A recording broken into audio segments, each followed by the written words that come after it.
விளையாட்டு வீரர்கள் அனைவருக்கும் அன்பு வணக்கம். இன்னும் ஒரு காணொளி. சென்னை சூப்பர் கிங்ஸ் அணி ஹேட்ரிக் தோல்வியை தழுவி இருக்கிறது.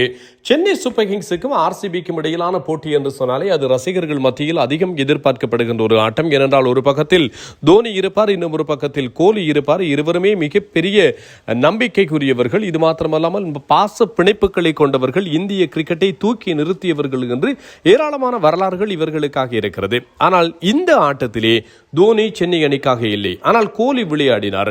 நடப்பு சாம்பியன்களாக ஆர்சிபி விளையாடியது. வழமையாக ஆர்சிபியும் சிஎஸ்கேயும் விளையாடுகின்ற போட்டிகளில் நடப்பு சாம்பியன்கள் என்கின்ற கெத்தோடும் திமிரோடும் சென்னை விளையாடும், ஆர்சிபி வழமையாக சுருண்டு போகும். ஆனால் இந்த ஆட்டத்தை பொறுத்தவரையில் நடப்பு சாம்பியன்கள் என்கின்ற மமதையோடு ஆர்சிபி விளையாடியது. நாங்கள் யார் என்பதை ஆர்சிபி அவர்களுடைய சொந்த மைதானத்திலே காட்டியிருக்கிறது. சென்னை அணியை பற்றி அஸ்வின் சொல்கின்ற போது எப்படி இருந்த டீம் தெரியுமா, பார்க்கிற போதே வேதனையாக இருக்கிறது. எப்படி பெர்ஃபார்ம் பண்ணிய டீம் இப்படி ஆகிறது.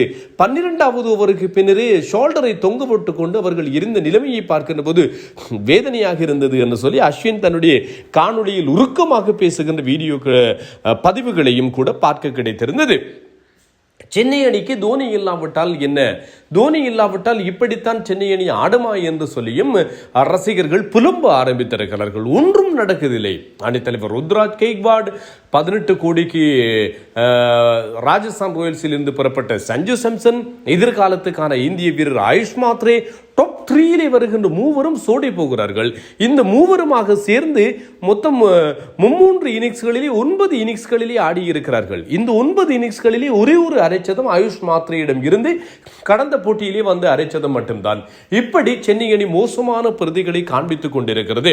200க்கும் அதிகமான ஓட்டங்களை விட்டுக் கொடுக்கின்ற பந்து வீச்சாளர்கள் தான் இருக்கிறார்கள்.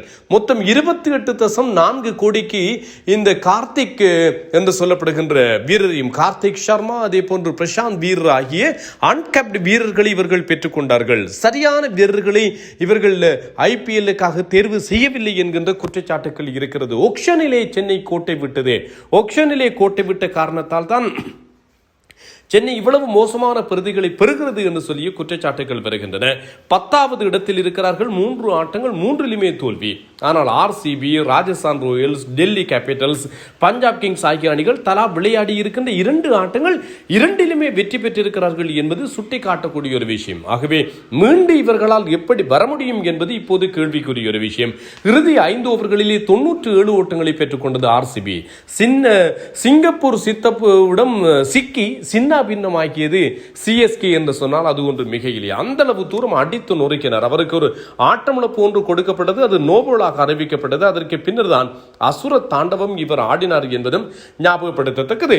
வெறுமனே 3 விக்கெட்டுகளை தான் சென்னையினுடைய பந்து வீச்சாளர்கள் கைப்பற்றினார்கள். பில் சால்ட் 30 பந்துகளில் 46, விராட் கோலி 18 பந்துகளில் 28, தேவ்தத் படிக்கல் 29 பந்துகளில் 2 சிக்சர்கள் 50, ரஜாட் படித்தார் அணித்தலைவர் 6 சிக்சர்கள், 19 பந்துகளில் ஆட்டமிழக்காத 48, டிம் டேவிட் 8 சிக்சர்கள், 25 பந்துகளில் ஆட்டமிழக்காது 70, 250 ஓட்டங்களை பெற்றது. 3 விக்கெட்டுகளை இழந்து காலில் அகமது விக்கெட் டேக்கிங் அபிலிட்டி இவரிடம் இல்லை. முதலெல்லாம் பார்த்தால் சென்னை சூப்பர் கிங்ஸை பொறுத்தவரையில் பவர் பிளேயிலே விக்கெட் டேக்கிங் போலர்ஸ் இருப்பார்கள்.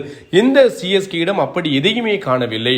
மேட் ஹென்றி 3 ஓவர்கள் 36 ஓட்டங்கள், காம்போஜ் 4 ஓவர்கள் 52க்கு 1, நூர் அகமது 4 ஓவர்கள் 49 விக்கெட் இல்லை. ஜெமி ஓவர்டன் 3 ஓவர்கள் 42க்கு 1, சிவம் தூபே 2 ஓவர்கள் 30க்கு 1.